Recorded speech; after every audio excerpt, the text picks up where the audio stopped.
인간의 삶을 얘기할 때 가장 압도적인 주제는 사랑입니다.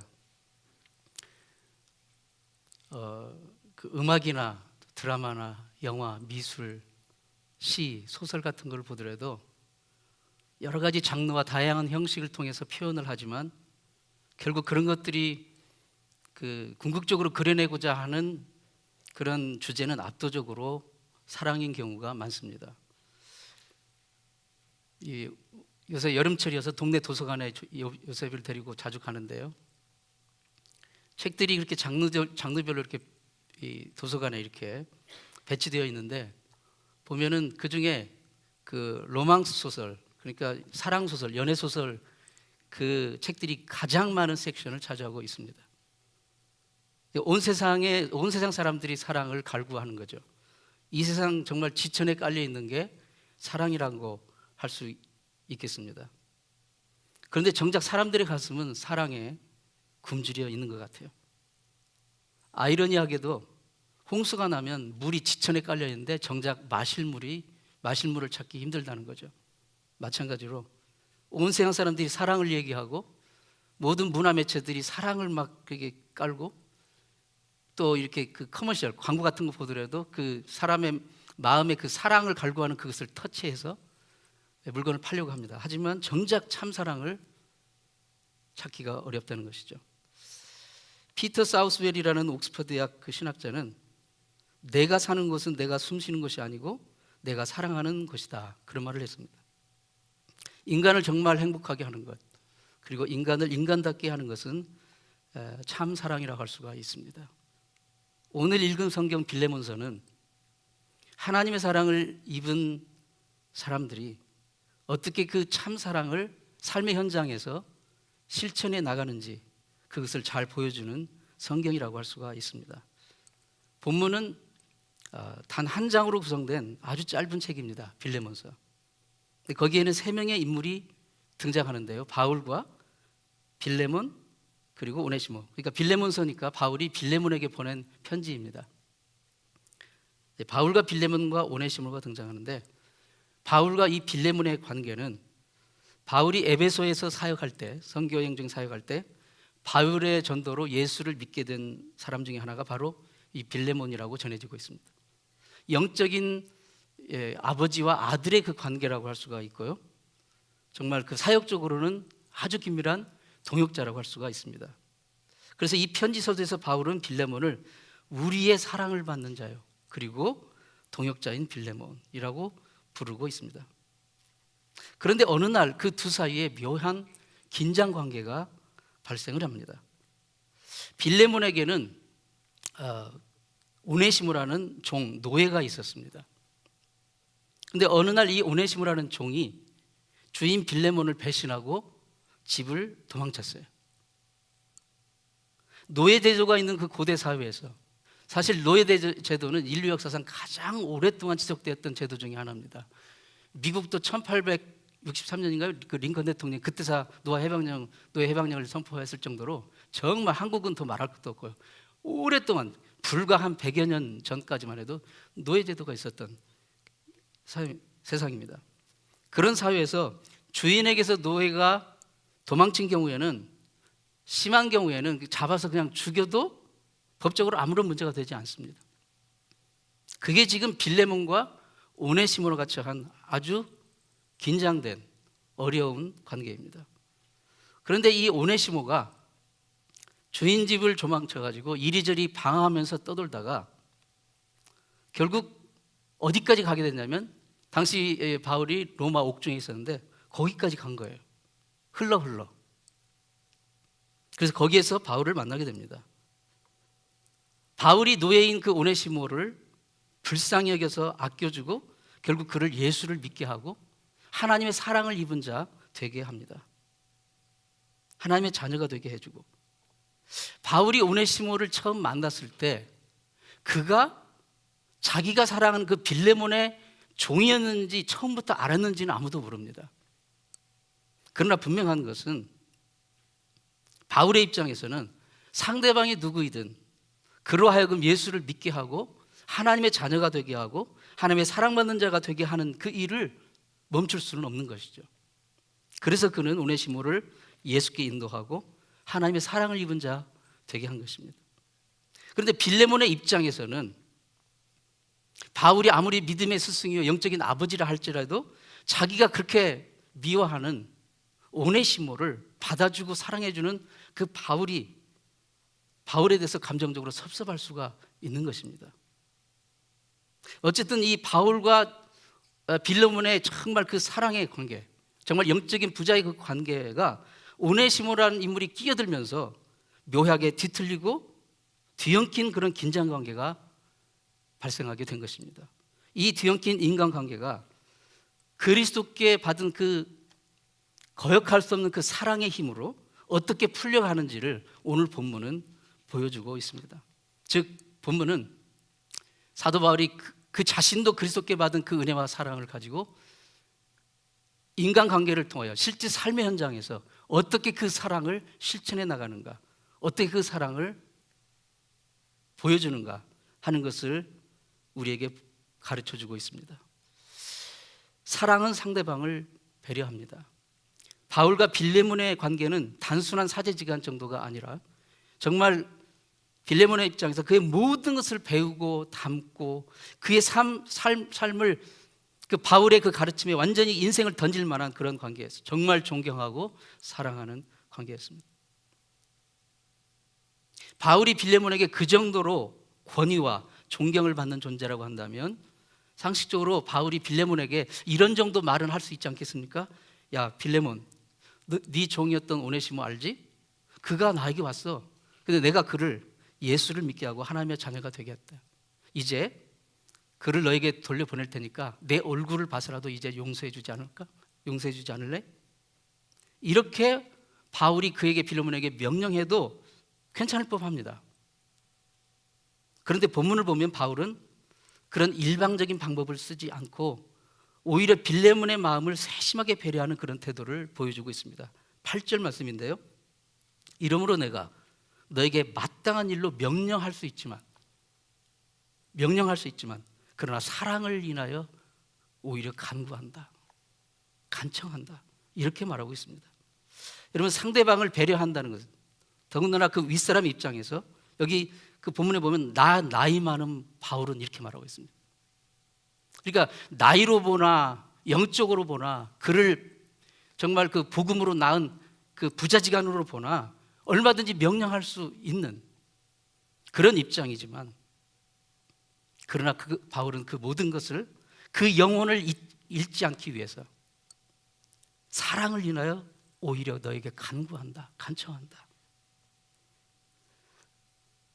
이런 마인드로 상대방을 배려한다는 게 말처럼 쉽지가 않습니다. 상대방을 향하여 스스로 마음을 낮추지 않으면 배려가 되지 않는 거예요. 바울은 사랑을 인하여 제자인 빌레몬에게 지금 부탁할 것이 있다고 지금 정중히 간청하는 겁니다.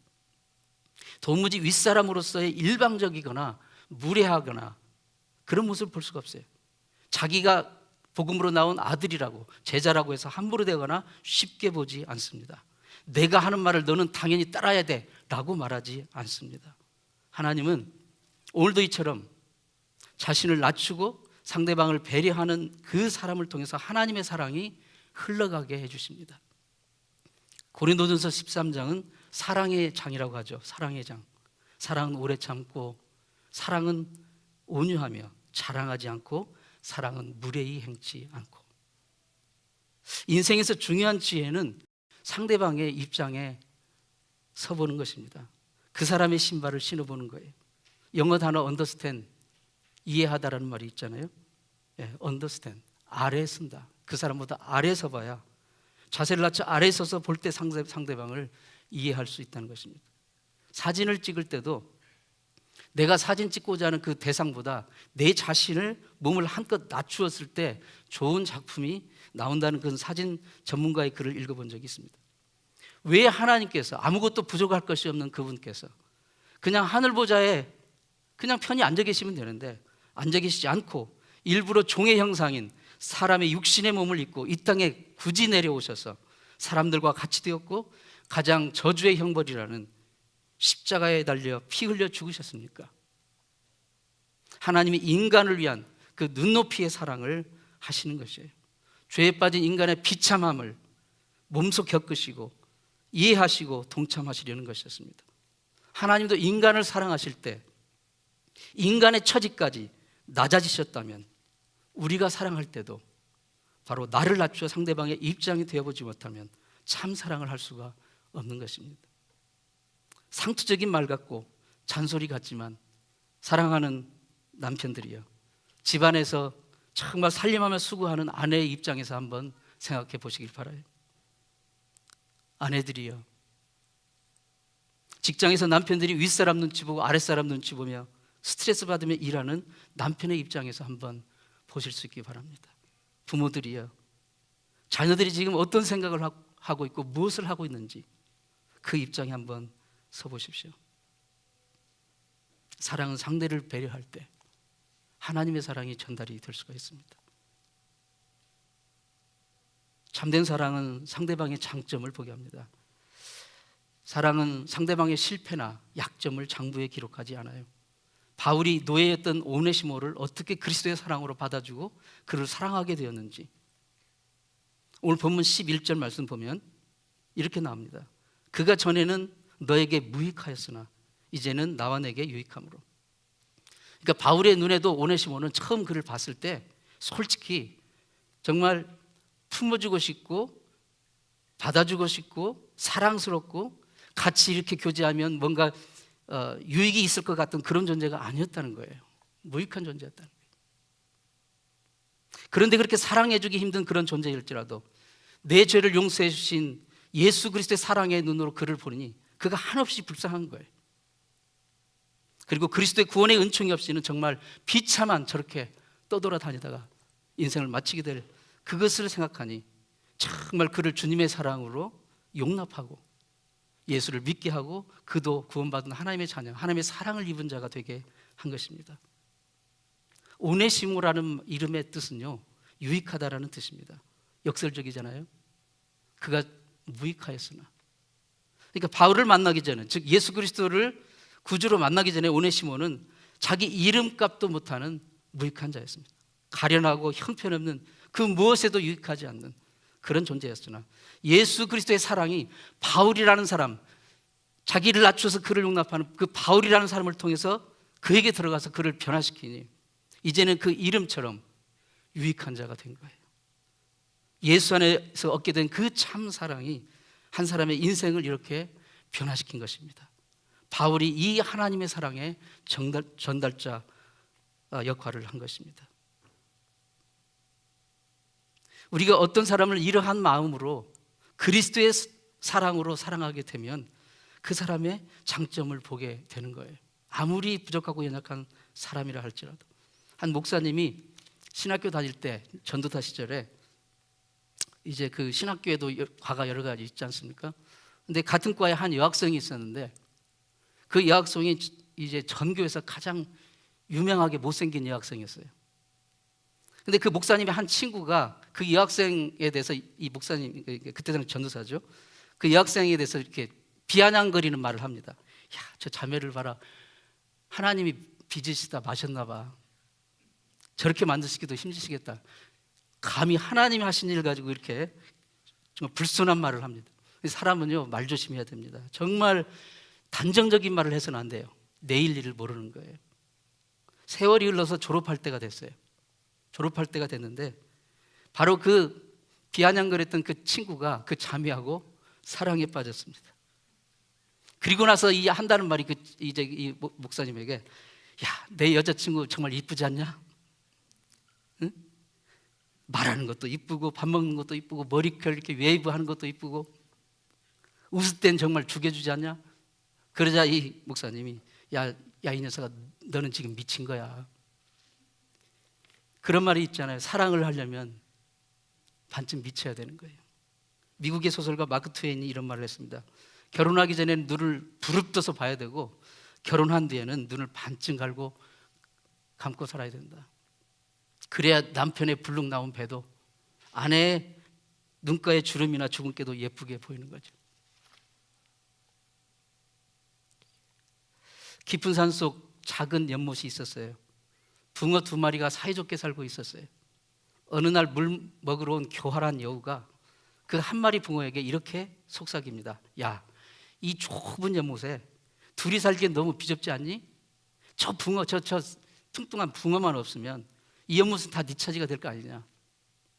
이 여우의 꼬임에 넘어간 붕어가 다른 붕어에게 싸움을 걸어가지고 결국 그를 물어뜯어 죽이고 말합니다. 다른 붕어가 죽자 이 붕어는 야, 이젠 이 연못이 다 내 차지다. 자기가 연못의 주인 같았어요. 그러나 얼마 지나지 않아 죽은 붕어의 몸이 썩기 시작합니다. 그러면서 연못의 물도 같이 썩어 들어갑니다. 어리석은 붕어는 후회했지만 결국 이 불쌍한 붕어도 죽고 맙니다. 인간은 결코 혼자 살지 못합니다. 한문에 사람 인자를 보면 두 작대기가 서로 받쳐주고 있잖아요. 우리가 서로의 약점을 물어뜯고 흠을 내다 보면 결국 너도 죽고 나도 죽게 되는 거예요. 주님이 우리에게 베풀어 주신 그 긍휼의 사랑을 생각하고 정말 그 상대방의 장점을 보며 사랑할 수 있기 바랍니다.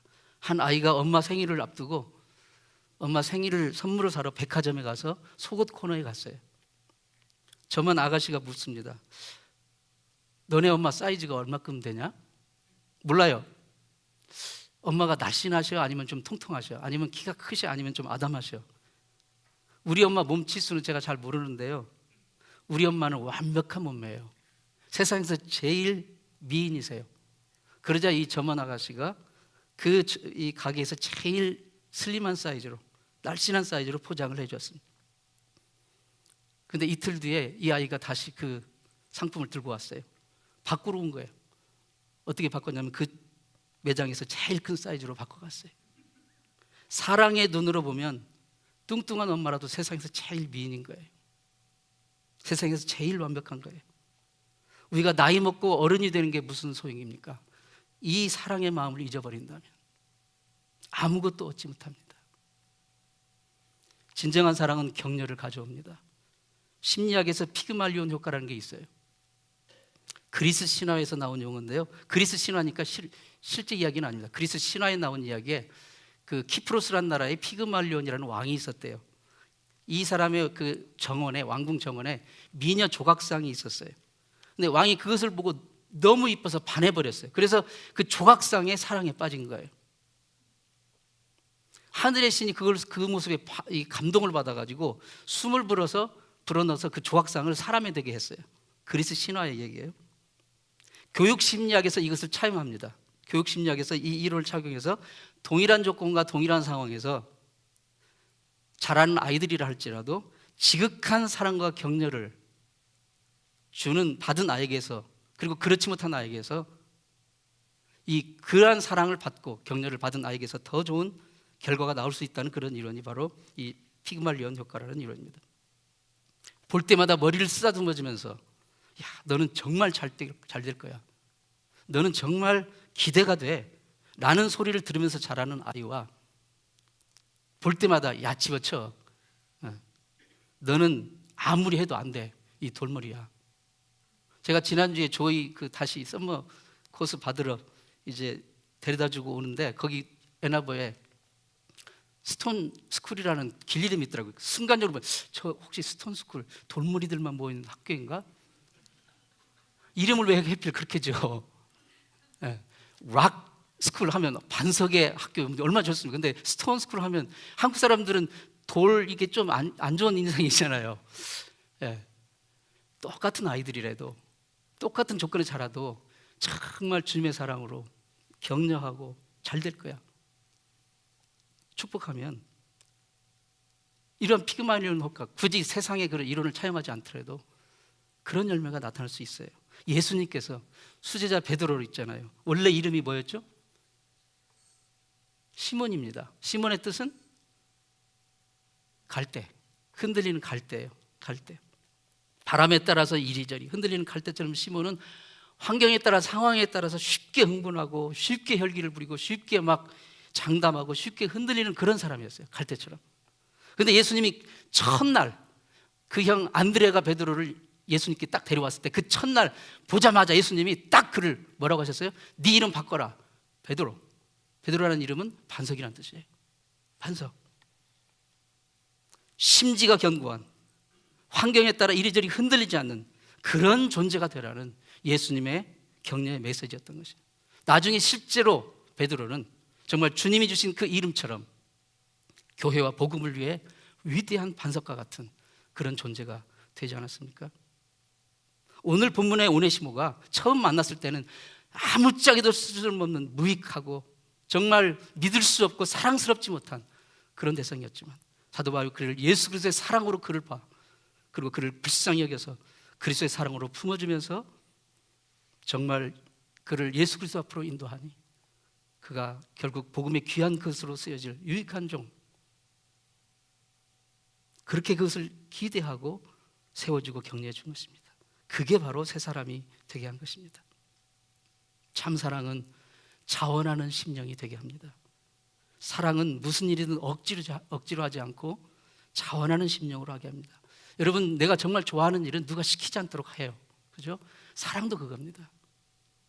바울이 빌레몬에게 바라는 소원이 있었어요. 13절에 보면 저를 내게 머물러 두어 내 복음을 위하여 갇힌 자 중에서 내 대신 나를 섬기게 하고자 하나. 바울은 지금 감옥에 갇혀 있어요. 그러니까 그 말은 누군가의 도움이 절실히 필요한 상태예요. 바울은 만약 빌레몬이라는 이 충실한 제자가 곁에 있다면 빌레몬이 당연히 바울을 섬기고 도와줬을 것입니다. 그런데 지금 현실적으로 빌레몬은 바울 곁에 없어요.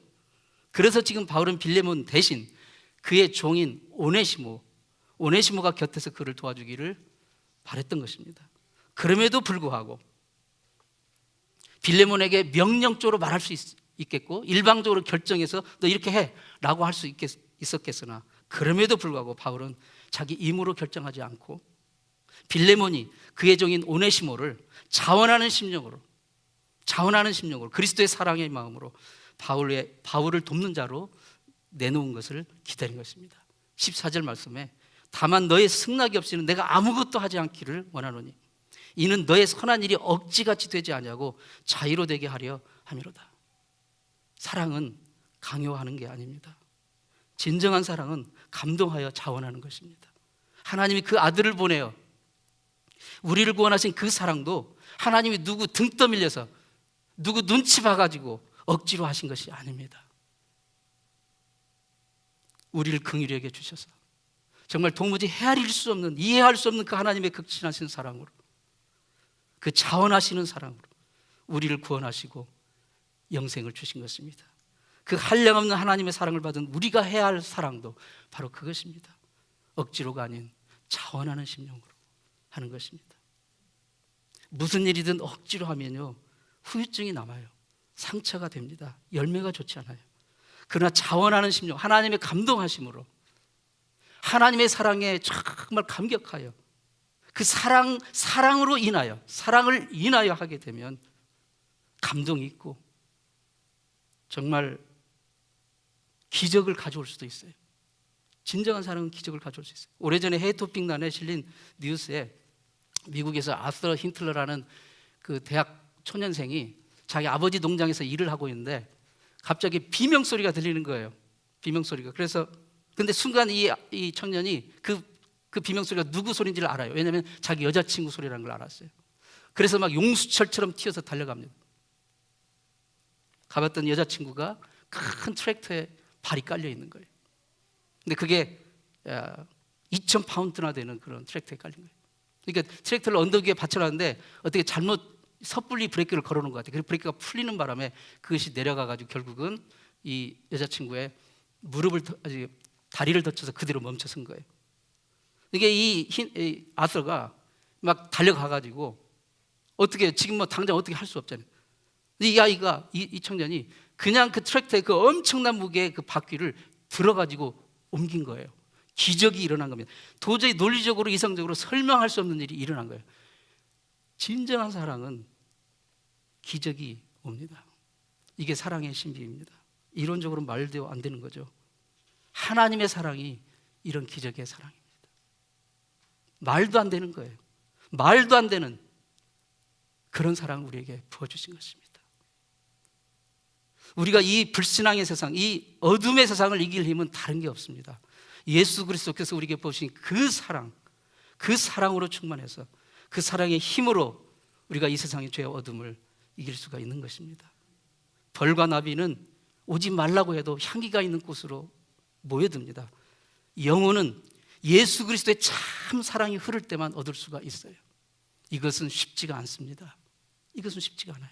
오네시모도 이 바울을 통해서 전해진 진정한 예수 그리스도의 사랑을 받고 사람이 변화되어서 자원하여 감옥에 있는 바울을 섬기며 도왔고, 빌레몬도 비록 오네시모 때문에 잠시 관계가 서먹서먹하고 섭섭한 게 있었지만, 그러나 궁극적으로 사도 바울이 그 정말 절절한 그 주님의 사랑, 그 사랑이 가슴에 와 닿았기 때문에 기꺼이 오네시모를 용서하고, 그리고 그를 다시 받아주며 바울을 돕는 일꾼으로 기꺼이 자원하여 허락하게 된 것입니다.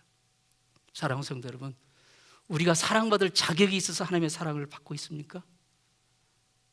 우리가 용서받을 자격이 있어서 하나님의 용서, 예수 그리스도의 그 보혈의 공로로 용서를 받았습니까? 우리가 은혜 받을 자격이 있어서 하나님의 긍휼의 은혜를 입고 있습니까? 처음부터 없었어요. 지금도 마찬가지입니다. 지금도 우리가 무슨 일을 잘해서 하나님의 은혜를 입고 있다고 착각하시면 안 됩니다. 그저 설명할 수 없는, 정말 말로 표현할 수 없는, 이해할 수 없는 그 주님의 용서의 사랑, 긍휼의 사랑, 이 한량없는 주님의 사랑을 우리가 입고 있다는 사실을 기억해야 됩니다. 이 한량없는 주님의 사랑을 입고 있는 우리가 해야 될 일은 바로 우리가 주님께 받은 그 사랑을 가지고 하나님 우리 삶 가운데 허락하신 수많은 그 영혼들을 사랑하는 것입니다. 그래서 그들도 주님의 사랑과 은혜를 입은 자 되게 하는 것입니다. 그것이 우리가 남은 생에 해야 될 일입니다. 사랑하는 믿음의 교회 성도 여러분, 모든 일을 정말 주님이 여러분을 사랑해 주신 그 사랑을 인하여 할 수 있기를 바랍니다. 그 사랑으로 참으로 승리하는 한 주간 되기를 축원합니다. 기도하겠습니다. 하나님 아버지, 죄 가운데 영원히 멸망받을 수밖에 없던 우리를 용서하시고 영생의 선물을 주신 그 사랑을 무엇으로 설명할 수 있겠으며 무엇으로 보답할 수 있겠습니까? 주님, 우리를 용서하시고 사랑하신 그 주님의 사랑을 인하여 우리가 모든 일을 하게 하여 주옵소서. 예수님의 이름으로 기도합니다. 아멘.